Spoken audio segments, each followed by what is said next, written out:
অসম বিধানসভায় এক ঐতিহাসিক আইন পাছ কৰিলে। সেইখন হ'ল সম নাগৰিক সংহিতা, ইউনিফৰ্ম চিভিল কোড। বহুতে এই আইনখনক লৈ বহুত প্ৰশ্ন উত্থাপন কৰিছে, কিন্তু আমি অকণমান অতীতলৈ যাব খুজিছোঁ। ভাৰতবৰ্ষৰ প্ৰথম সম নাগৰিক সংহিতা প্ৰয়োগ হৈছিলে গোৱাত। পৰ্তুগীজসকল যেতিয়া গোৱালৈ আহিছিলে, পৰ্তুগীজৰ শাসনকালতে গোৱাত সম নাগৰিক সংহিতা বলবৎ হৈছিলে। তাৰ পৰৱৰ্তী সময়ত 1948 চনত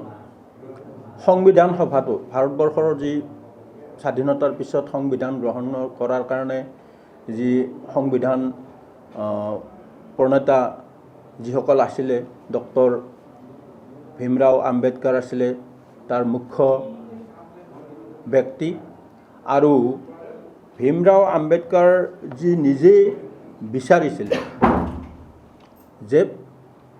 দেশ যিহেতু স্বাধীন হ'ল, আমি এই ভূখণ্ডত সকলোৰে বাবে সমান এক আইন প্ৰযোজ্য কৰিব লাগে। কিন্তু সেই সময়ত এই বিষয়টোৰ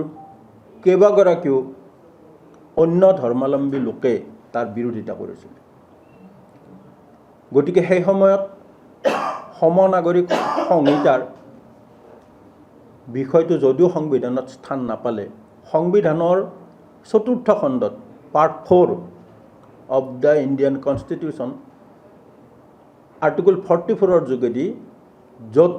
আমাৰ নিৰ্দেশাত্মক নীতিসমূহ লিপিবদ্ধ হৈছে ভাৰতীয় সংবিধানৰ, যে ভাৰত ৰাষ্ট্ৰখন কেনেকৈ চলিব, ভৱিষ্যতে ভাৰত চৰকাৰে কি কি বিষয় সন্মুখত ৰাখি চলিব, কি কি বিষয়ৰ ওপৰত ব্যৱস্থা গ্ৰহণ কৰিব, তাত আৰ্টিকল 44ত এই নিৰ্দেশাত্মক নীতিত এইটো উল্লেখ আছে যে গোটেই দেশৰ কাৰণে প্ৰযোজ্য হোৱাকৈ এখন সকলো নাগৰিকক সমান অধিকাৰ দি এখন সম নাগৰিক সংহিতা অৰ্থাৎ ইউনিফৰ্ম চিভিল কোড প্ৰযোজ্য হ'ব লাগে, গোটেই দেশৰ কাৰণে সকলো নাগৰিকৰ কাৰণে প্ৰযোজ্য হোৱাকৈ। কিন্তু বিজেপি দলৰ ঘোষিত নীতি, ঠিক তেনেকৈ এইটো বিজেপিৰ আগৰ পৰিচয় আছিল জনসংঘ, বিজেপি দলৰ এইটো এটা ঘোষিত নীতি। আৰু মই আপোনালোকক আজি গৌৰৱেৰে এটা কথা কওঁ যে এইবাৰৰ আমাৰ সংকল্প পত্ৰত আমি 2 নম্বৰ সংকল্পটোৱে আছিল আমাৰ যে যদি চৰকাৰ হয় বিজেপি দলৰ, তেনেহ'লে আমাৰ ৰাজ্যত আমি সম নাগৰিক সংহিতা আমি বলবৎ কৰিম। গোৱাতটো আগৰ পৰাই আছে, তাৰ পিছৰখন ৰাজ্য আছিলে উত্তৰাখণ্ড, আৰু অসম হৈ গ'ল 3য়খন ৰাজ্য। আৰু এই কথাটো মুখ্যমন্ত্ৰী ডাঙৰীয়াই নিৰ্বাচনী প্ৰচাৰৰ সময়ত কৈছিলে যে যদি চৰকাৰ হয়, ৰাইজে যদি আমাক মেণ্ডেট দিয়ে, চৰকাৰ হ'লে প্ৰথমেই আমি সম নাগৰিক সংহিতা আমি আইনখন আনিম আৰু এইখন আমি বিধানসভাত আমি পাছ কৰিম। আৰু আপোনালোকে জানে, মই কওঁ সৰ্বকালৰ দক্ষ আৰু গতিশীল মুখ্যমন্ত্ৰী হ'ল ডক্টৰ হিমন্ত বিশ্ব শৰ্মা। আজি পৰ্যন্ত অসমে যিমান মুখ্যমন্ত্ৰী পাইছে, হিমন্ত বিশ্ব শৰ্মা ডাঙৰীয়াৰ দৰে গতিশীল আৰু দক্ষ আৰু দূৰদৰ্শী মুখ্যমন্ত্ৰী পোৱা নাই। গতিকে তেখেতে যি কথা দিছিলে, সেইমতে বিধানসভাৰ প্ৰথম অধিৱেশনতে সম নাগৰিক সংহিতা বলবৎ কৰা হ'ল। এই সম নাগৰিক সংহিতা, ইয়াত কোনো ধৰ্মৰ কথা নাই, ইয়াত মাত্ৰ নাগৰিকক, বিশেষকৈ নাৰী সমাজক তেওঁলোকক ইমান দিনে যি কিছুমান ধৰ্মীয় আইন কানুনেৰে তেওঁলোকৰ জীৱন ধাৰাক বান্ধি ৰখা হৈছিলে, তেওঁলোকক তাৰ পৰা মুক্ত কৰি দিয়া হ'ল। কাৰণ সেই সময়ৰ বহুত ইতিমধ্যে 1937 চনৰ যিখন শৰীয়ত আইন, আগৰ শৰীয়ত আইনখন 1937 চনত তেওঁলোকে সেইখন বিস্তাৰিতভাৱে সেই শৰীয়ত আইনখন ইতিমধ্যে তেওঁলোকে গ্ৰহণ কৰিছে, বিশেষকৈ মুছলমান ধৰ্মাৱলম্বী লোকসকলে, আৰু মুছলিম লিডাৰসকলে ইয়াৰ দুৰ্ঘোৰ বিৰোধিতা কৰিলে। আৰু এই শৰীয়ত আইনখন আছিল বাস্তৱিকতে বাস্তৱিকতে শৰীয়ত আইনখন আছিল মহিলাৰ বাবে এক শিকলি তেওঁলোকক শৃংখলাবদ্ধ কৰা হৈছিল শিকলিৰে বান্ধি পেলোৱা হৈছিল তাত পুৰুষৰ অধিকাৰটো পৰ্যাপ্ত পৰিমাণে পুৰুষক অধিকাৰ দিয়া হৈছিল আৰু নাৰীৰ অধিকাৰ একেবাৰে সীমিত কৰি পেলোৱা হৈছিল আনকি এগৰাকী নাগৰিক হিচাপে সংবিধানে আমাক যি মৌলিক অধিকাৰ দিছে সেই মৌলিক অধিকাৰো এই আইনখনৰ যোগেদি খৰ্ব কৰা হৈছিল এতিয়া পৰৱৰ্তী সময়ত ভাৰতবৰ্ষত এই বিষয়বিলাক লৈ পেলাই কাৰণ দ্বন্দ্ব হৈছে এই আইনখন বিশেষকৈ মুছলমান মহিলাসকলে ইয়াৰ দ্বাৰা আটাইতকৈ বেছি তাৰ কুফল ভোগ কৰিবলগীয়া হৈছিলে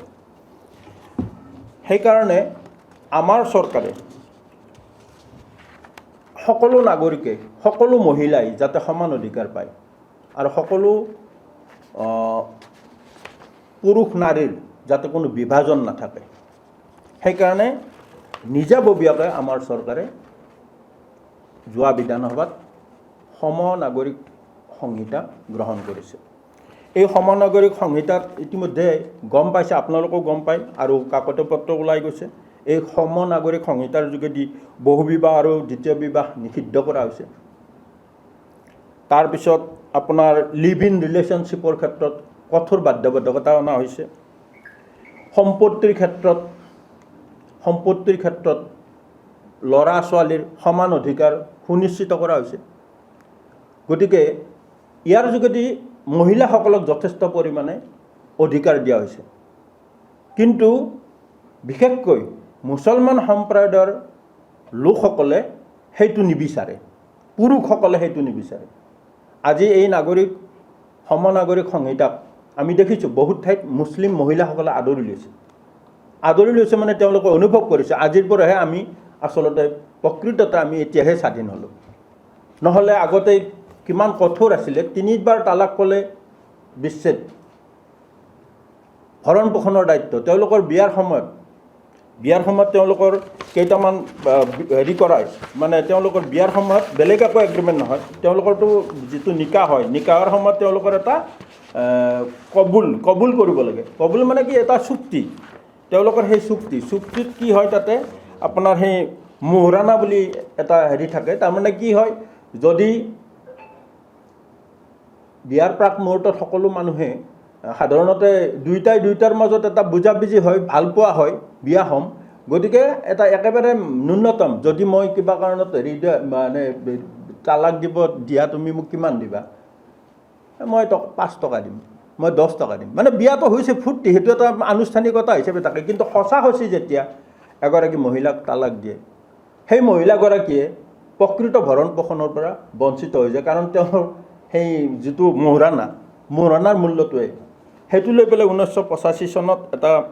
আদালতত এটা কেছ হৈছিলে আৰু সেই আদালতৰ কেছটো আছিলে মই কৈ দিছোঁ আপোনালোকক যিকোনো খবৰৰ বাবে যোগাযোগ কৰক আমাৰ এই নম্বৰত 9181 307 2221